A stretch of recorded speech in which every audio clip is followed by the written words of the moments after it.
So get this, right?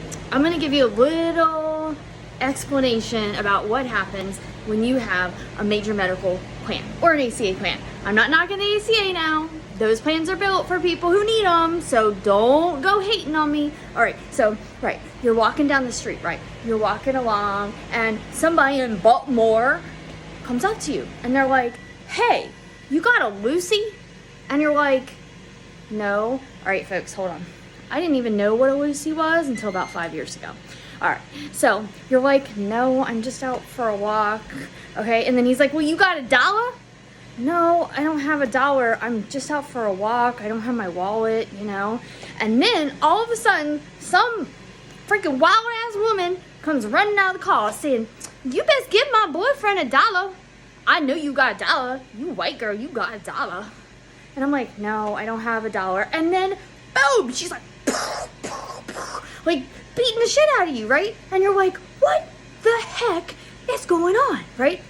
Now you have to go to the hospital because, like, you might have a broken nose, you might have a broken jaw, so you go, like, running home, right? And you're like, oh my God, I just got, like, assaulted by some woman because I wouldn't give her boyfriend a Lucy or $1. And now you gotta go to the hospital. Now you got a hospital bill. So, yeah. So you get to the hospital, and what's the first thing they ask you? What type of insurance do you have? And here you go. Here's a financial document you need to sign.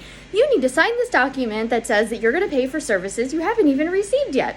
Okay, so then you're like, oh my gosh, my face hurts so bad, you know, blah, blah, blah. So you're just like signing away, giving them your insurance card. And then they're like, oh, you have an $8,500 deductible. And, like, it doesn't really happen like that, but, you know, you should be able to, like, get what, like, you should be able to catch what I'm throwing out, right? So you're like, shoot, I don't have $8,500. Well, you got to pay that before the insurance company starts to pay. And you're like, shoot, I don't have $8,500. Well, they treat you anyway because, you know, they have to. It's the law. And now you're in medical debt. But all this could have been avoided if you would have gotten a companion plan or a deductible buster plan. It would have covered your deductible, and then you would have been fine. I mean, you wouldn't have been fine because you still got, like, a messed up face and everything and months of recovery and stuff like that. But there you go. Deductible buster. It's there when you need it the most, and it fills in the gaps that your major medical has. Yeah. SaddleUpHealthPlans.com. I can tell you all about the deductible buster and the companion plan. And I can tell you a little bit about what it's like to live where I live.